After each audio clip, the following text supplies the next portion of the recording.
Joining us now is Republican Congressman from Florida, Byron Donalds. Sir, thank you so much for joining us. I know you want to talk about Hunter Biden, and I do want to get your opinion on that. But I want to start first with what is pressing in the House right now, and that is this looming government shutdown. Are you ready and willing to turn the lights off to get what you want?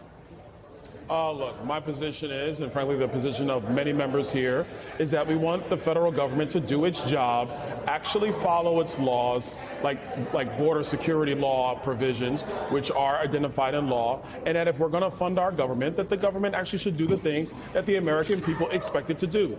That is our position. So what you're going to see unfold, I believe, over the next couple of weeks is our ability to try to make that a reality for the American people. The real question now comes into, does the Senate and does the White House simply not care about any of those adjustments and just want to continue to fund a government that is not responsive to the needs of the American people?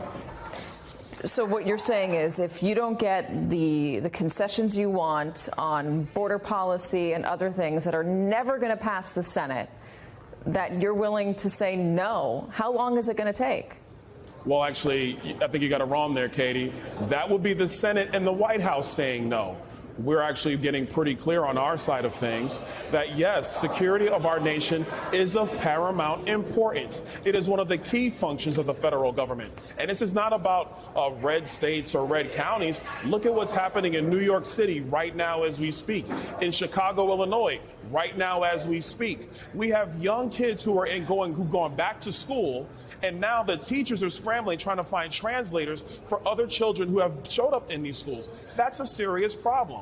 So if the Senate and the White House say they don't want any changes, that will be them saying no, not us. But why not go through with a bipartisan compromise on immigration, which people have been advocating for, and people in New York, by the way, are advocating for that. That's what Mayor Adams wants. He wants a compromise between both parties on immigration reform. That's what Chicago wants. That's what they're saying. They're not saying take what the hardliners in the Republican Party want and just force that upon everybody. They're saying that both parties need to come together to find a compromise on this. Why not do it that way? Isn't government supposed to be a compromise between everybody, not just a force through of what one party wants? You don't like that when the Democrats do it.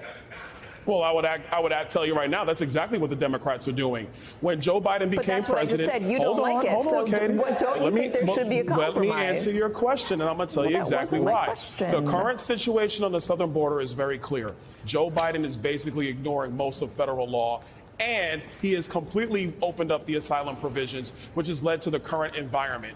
Don't break the border and then tell me now you have to go negotiate immigration policy. No. We can talk about immigration policy has been on the table now for decades. It's not just Joe Biden. This has been on the table for multiple decades. Katie, don't do that. Katie, don't do that. Mr. Donalds. Immigration policy and border security are two different things. We should be securing our southern border. There's no reason why we should not do that. And in that environment where you've secured your southern border, which, by the way, we were well on our way towards doing before Joe Biden became president, that gives you the dynamics for both sides to trust each other in a negotiation about immigration reform. Bipartisan immigration negotiations have been the hopes and dreams of many Americans now for decades. It's not a new thing suddenly with President Biden in charge.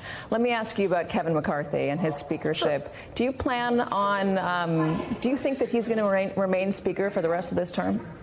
I do. Listen, there's obviously contentious issues going on in the conference right now, but I'm just going to watch those things play out. I'm really not engaged in that. What I'm focused on is the House's ability to actually move through the process of appropriating for our government. I think the Speaker will be fine, but we have to walk through that process like every other process. If there's a motion to vacate, are you confident that he's got the votes? I mean, is he in a position of power right now? When he was in that conference this morning saying, I dare you to do it, do you believe that there are members of your party who are going to take that up? I really don't know right now. I know there's conversations about it, but that remains to be seen. The number one thing that I'm working on that's in front of us right now, like I said, is what are we going to do about government funding? What will you think of his leadership if he comes to a compromise, one that is palatable for Democrats in the House, Democrats in the Senate, the president? I'll come back on your show and we'll talk about it at that point in time. But until then, the number one thing, like I keep telling you, that matters is where are we going on federal spending before September 30th, and what are we going to do about security of our nation? Those are the two key issues. The rest of the stuff is internal palace intrigue. I know it's cool to throw on the Chiron and talk about, but that is not a fundamental issue that the American people are focused on. Let me ask you about Hunter Biden, as promised. What's your take on the charges today? About damn time. I don't know what took the Department of Justice so long. Why don't you think it happened 5 years ago when President Trump was president? Well, first of all, I can't speak to that because the Attorney General at the time, Bill Barr, and his team was looking at this. They sent this to David Weiss, who was the person looking into this. And by the way,